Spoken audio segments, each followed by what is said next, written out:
আল্লাহর রাসূল জিজ্ঞাসা করলেন, সাহাবায়ে কেরামদের মধ্যে কেউ কি আসো যে আজকে ইয়াদাতুল মারিজের আমল করেছো, আজকে রোগী দেখছো, এমন কেউ কি আসো নাকি? সবার আগে আবু বকর, এখানেও অগ্রগামী, আবু বকর হাত উঠায় বলে, আল্লাহর রাসূল এই আমলটাও আজকে আমি করছি। তার মানে আবু বকরে এমন কোনো আমল সামনে দিয়ে যায় আর ওই আমলটা আবু বকর করে না, এমন আবু বকরের হয় না। তাহলে আবু বকরের নেকি তো বেশি। হযরত আয়েশা সিদ্দিকা ভাবতেছেন, আল্লাহর রাসূলকে যেহেতু এই জিজ্ঞাসা করেছি যে এমন কেউ কি আছে যার নেকি গোনা যাবে না, অবশ্যই সরওয়ারে দো আলম এখন বুঝি আমার বাবার নাম বলবেন। জিগাইলেন, আল্লাহর নবী যার নেকি ফিরিস্তায় গুণা শেষ করতে পারবে না, তার নামটা কি একটু বলবেন? তার নাম কি? আল্লাহর রাসূল বললেন, তার নাম হলো ওমর বিন খাত্তাব। সুবহানাল্লাহ। ওমর বিন খাত্তাব ইসলামের মুসলমানদের উম্মতের ভেতরে দ্বিতীয় শ্রেষ্ঠ মানুষ।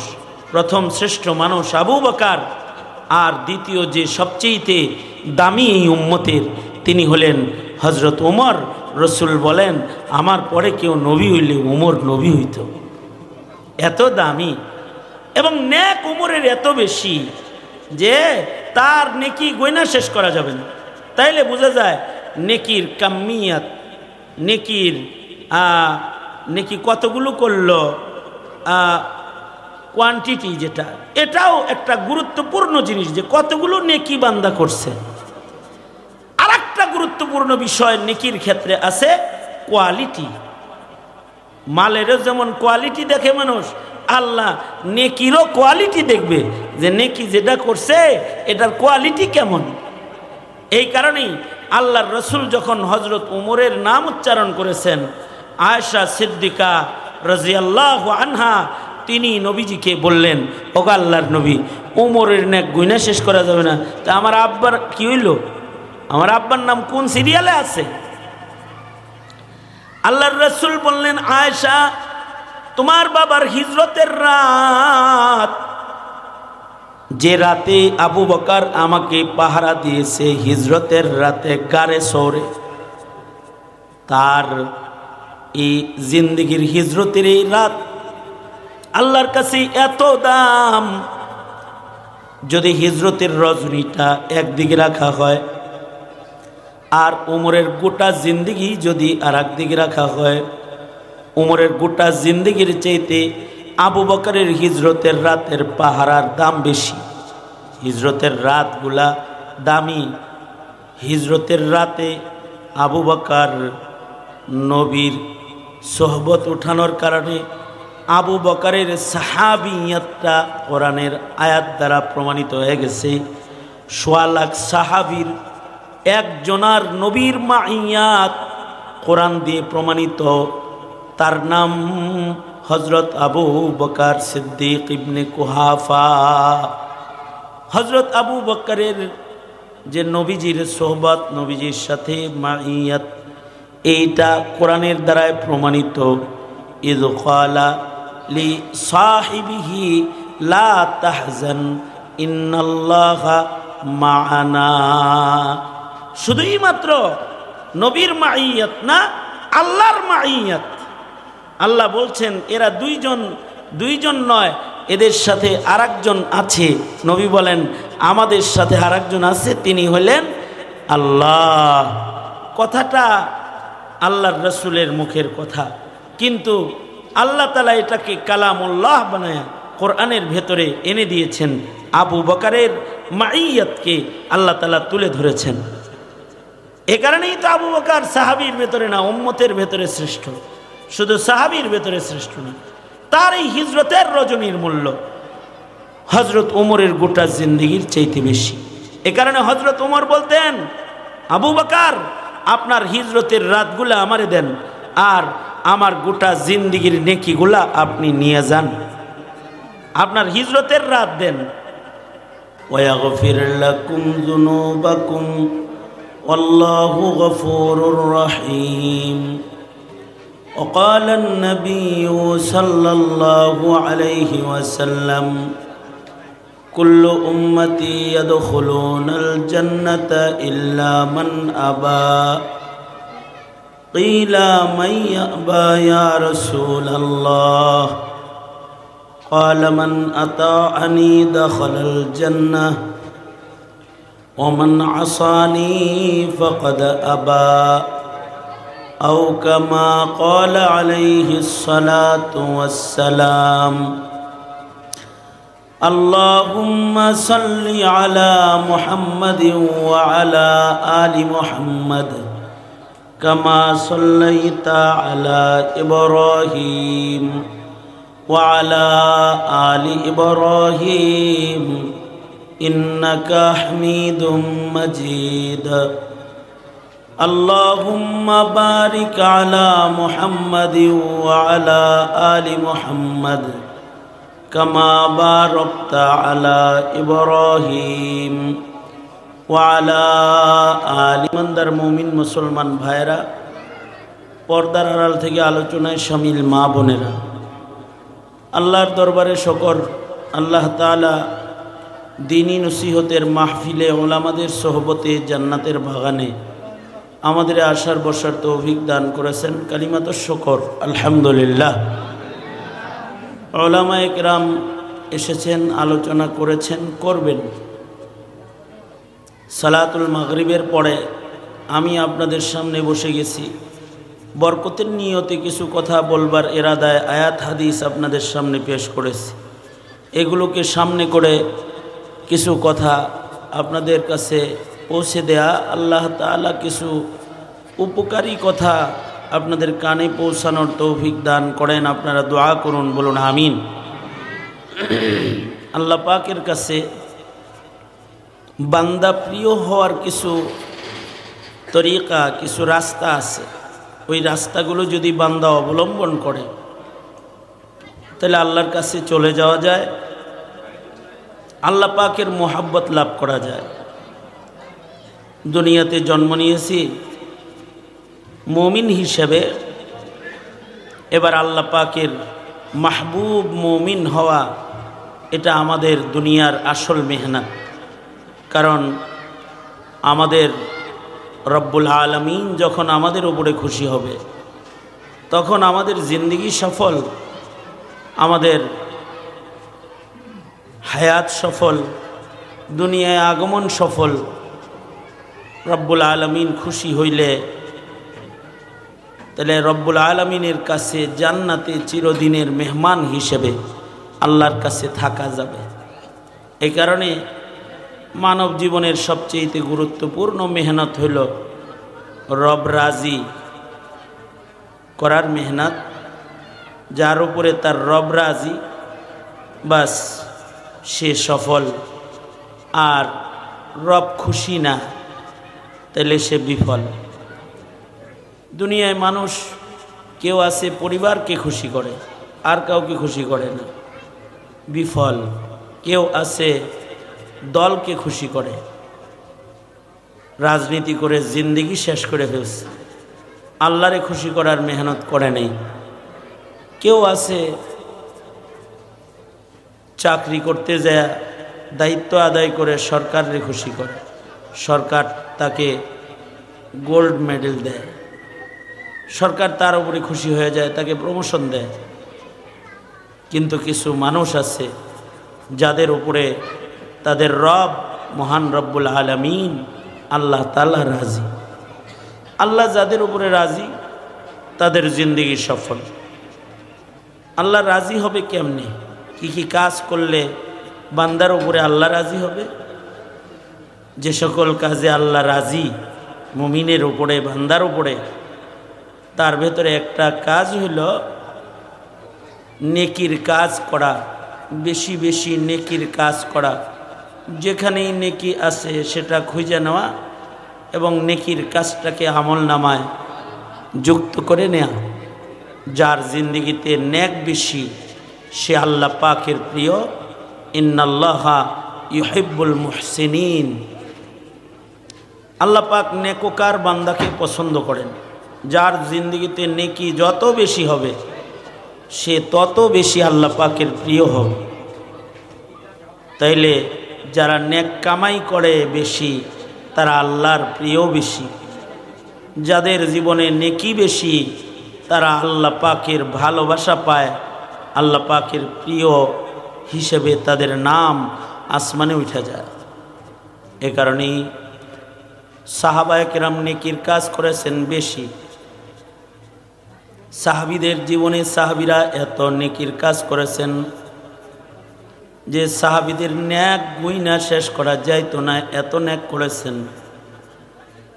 উম্মুল মুমিনিন হযরত আয়েশা সিদ্দিকার প্রশ্ন ছিল আল্লাহর রাসূলের কাছে, ওগো আল্লাহর নবী, আপনার উম্মতের ভেতরে এমন কেউ কি আছে যার নেকি এত বেশি যে গোনা সম্ভব না?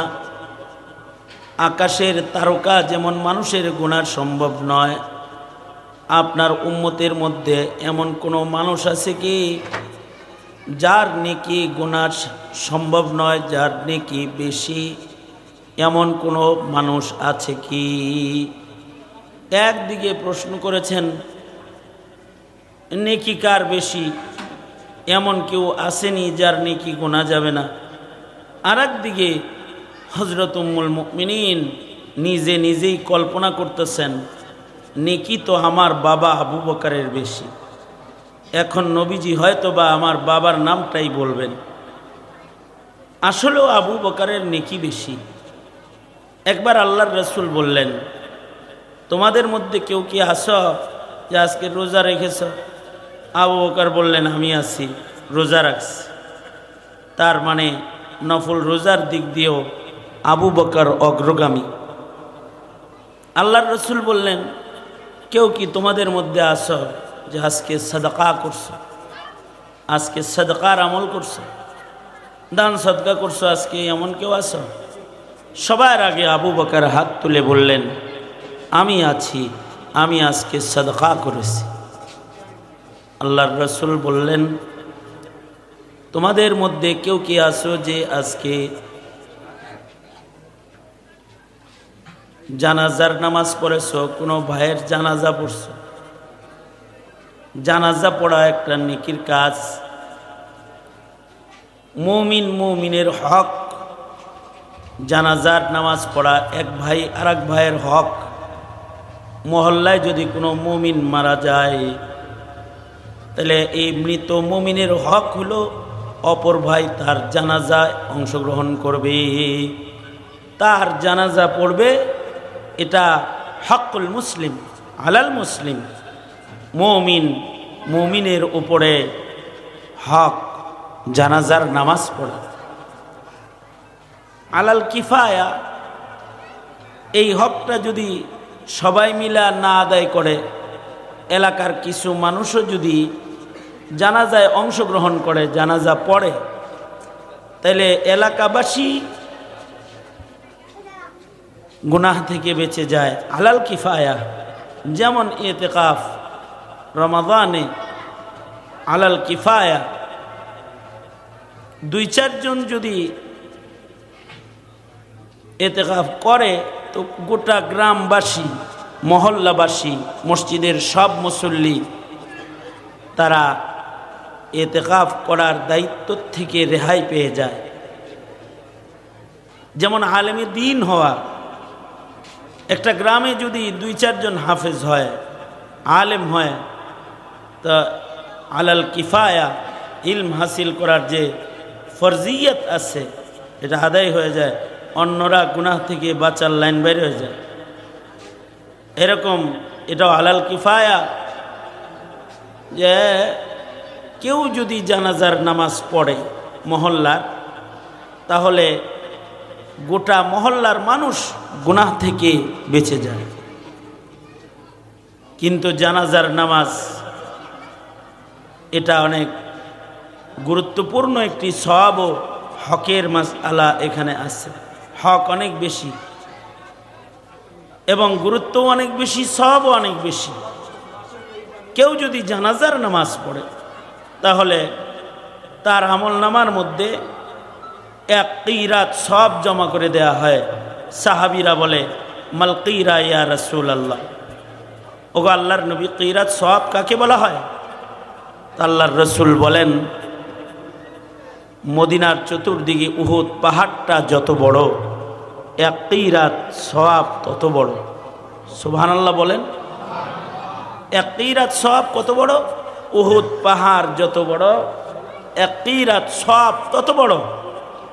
তার মানে শুধু জানাজায় অংশগ্রহণ করলেই এক উহুদ পাহাড় পরিমাণ সওয়াব আমল নামার মধ্যে জমা হয়ে যায়।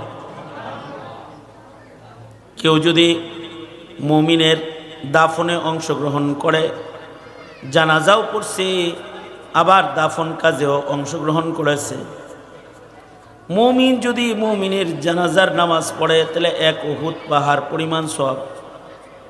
আর যদি মুমিন মুমিনের দাফনে অংশগ্রহণ করে তো আর এক উহুদ পাহাড় পরিমাণ সওয়াব জমা হয়। তার মানে গুরুত্বপূর্ণ একটা নেক আমল, কিন্তু আলাল কিফায়া হওয়ার কারণে এটার প্রতি অনেকের গুরুত্ব থাকে না, গুরুত্ব দিবার চায় না। আরে আমার পূরণ লাগবো নাকি, এলাকার অন্য কেউ পড়বো না, এইভাবে করে করে অবহেলায় অবহেলায় জানাজায় অংশগ্রহণ করা হয় না। আল্লাহর রসুল সাল্লাল্লাহু আলাইহি ওয়াসাল্লাম জিজ্ঞেস করে ফেললেন, এই আজকে কি কেউ মদিনায় জানাজার নামাজ পড়েছ? নবীজি জানতেন মদিনার এক প্রান্তে একজন মুমিনের ইন্তেকাল হয়েছে। হযরত আবু বকর আশ্চর্য, উনি হাত তুলে বললেন, আমি জানাজা পড়েছি। সুবহানাল্লাহ। তার মানে নেকির কাজে ওনার অগ্রগামী হালাত এত, নবীজি যেই ইবাদতের কথাই উচ্চারণ করে আবু বকর বলে এটা আমি করছি। এই কারণে আবু বকরকে জান্নাতের ৮ দরওয়াজার থেকে ডাকা হবে। আবু বকরের জীবনে নামাজও বেশি, সাদকাও বেশি, নেক কাজ বেশি, নওয়াফেল বেশি, সব বেশি আবু বকরের। আল্লাহর রাসূল জিজ্ঞেস করলেন, তোমাদের মধ্যে এমন কেউ কি আছো যে আজকে ইয়াদাতুল মারিজ করেছো?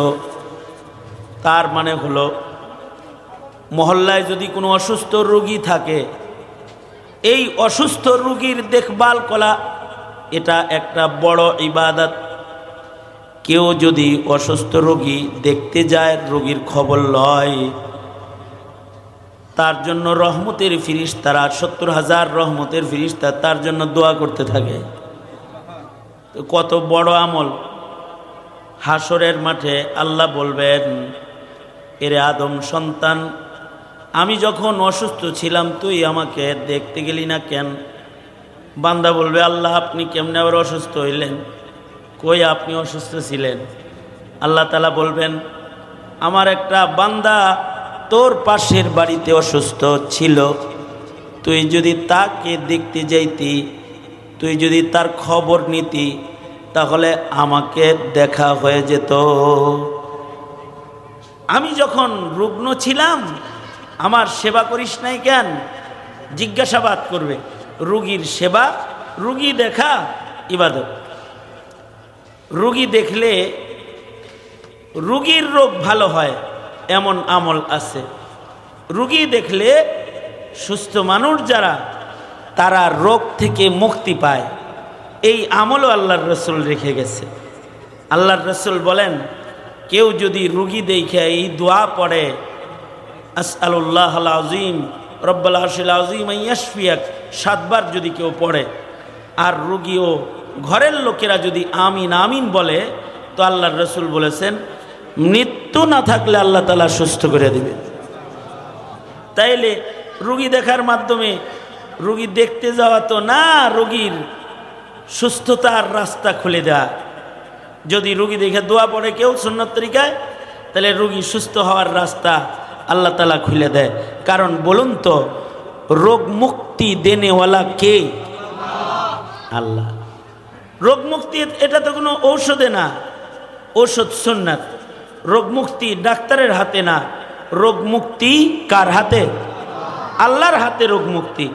সুতরাং রুগী দেখতে গিয়ে কেউ যদি এই দোয়া পড়ে তো আল্লাহ তাআলা তাকে সুস্থ করে দিবেন, নবীজি বলেছেন।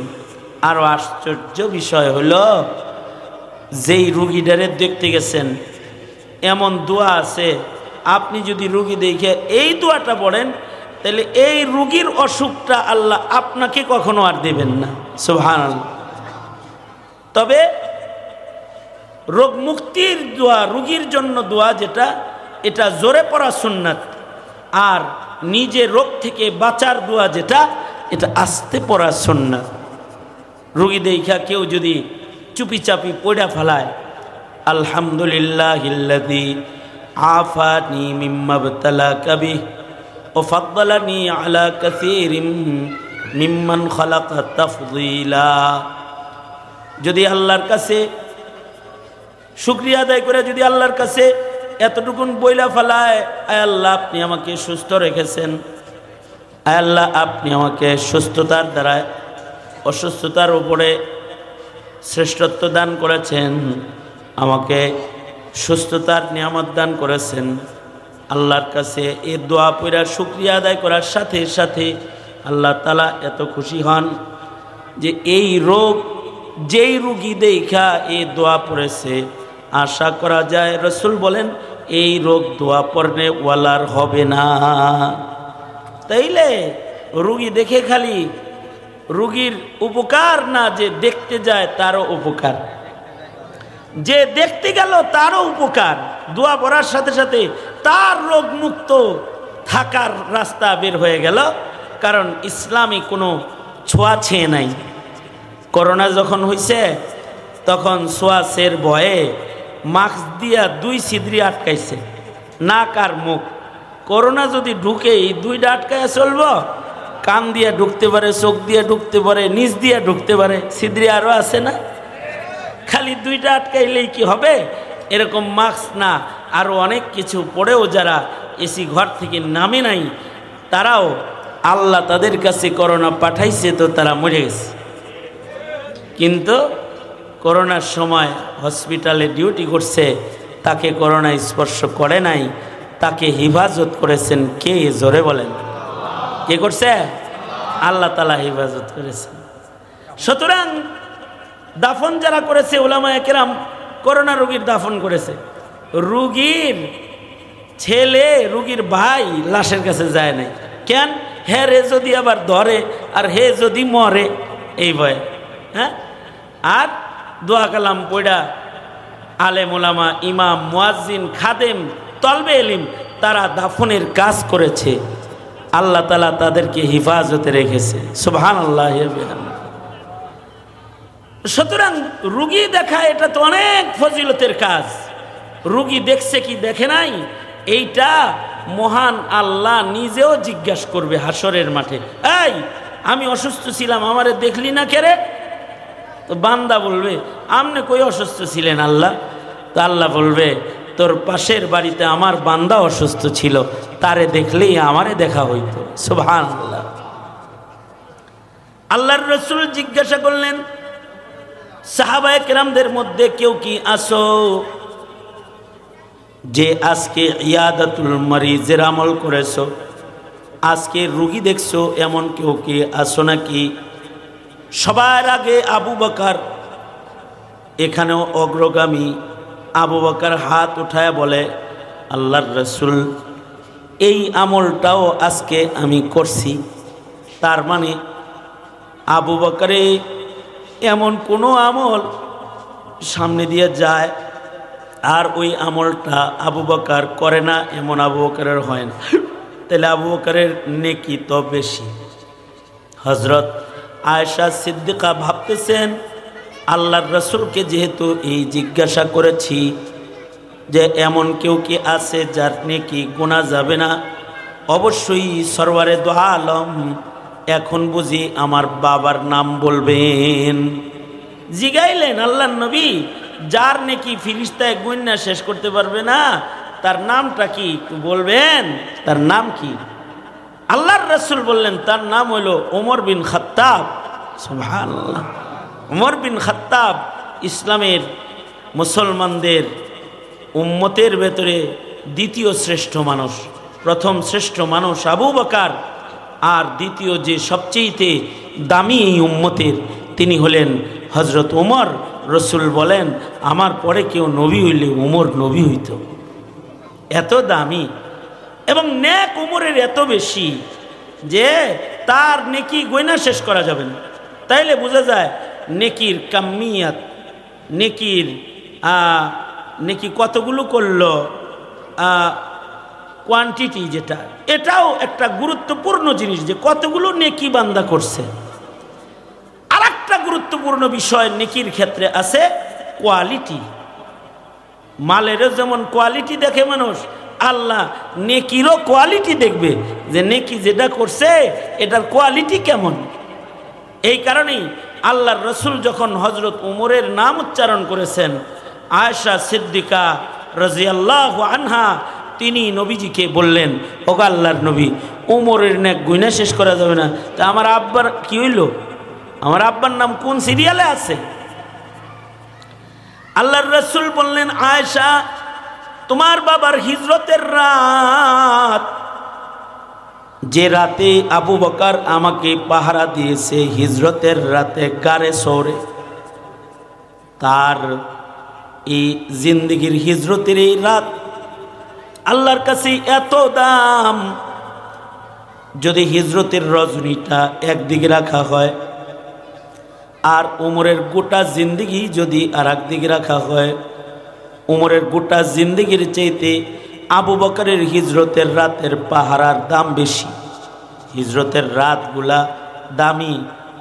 হিজরতের রাতে আবু বকর নবীর সোহবত উঠানোর কারণে আবু বকরের সাহাবিয়তটা কোরআনের আয়াত দ্বারা প্রমাণিত হয়ে গেছে। ১.৫ লাখ সাহাবীর একজনার নবীর মাইয়াত কোরআন দিয়ে প্রমাণিত। তার নাম হজরত আবু বকর সিদ্দিক ইবনে কুহাফা। হজরত আবু বকরের যে নবীজির সোহবত, নবীজির সাথে মাইয়াত, এইটা কোরআনের দ্বারাই প্রমাণিত। ইয ক্বালা লি সাহিবিহি লা তাহজান ইন্নাল্লাহা মা'ানা। শুধুই মাত্র নবীর মাইয়াত না, আল্লাহর মাইয়াত। আল্লাহ বলছেন এরা দুইজন নয়, এদের সাথে আরেকজন আছে। নবী বলেন আমাদের সাথে আরেকজন আছে, তিনি হলেন আল্লাহ। কথাটা আল্লাহর রসুলের মুখের কথা, কিন্তু আল্লাহ তাআলা এটাকে কালামুল্লাহ বানায়া কোরআনের ভেতরে এনে দিয়েছেন। আবু বকরের মাইয়াতকে আল্লাহ তাআলা তুলে ধরেছেন। এ কারণেই তো আবু বকর সাহাবীর ভেতরে না, উম্মতের ভেতরে শ্রেষ্ঠ। শুধু সাহাবীর ভেতরে শ্রেষ্ঠ না, তার এই হিজরতের রজনীর মূল্য হজরত উমরের গোটা জিন্দেগির চাইতে বেশি। এ কারণে হজরত উমর বলতেন, আবু বকর আপনার হিজরতের রাতগুলা আমারে দেন, আর আমার গোটা জিন্দেগির নেকিগুলা আপনি নিয়ে যান। আপনার হিজরতের রাত দেন,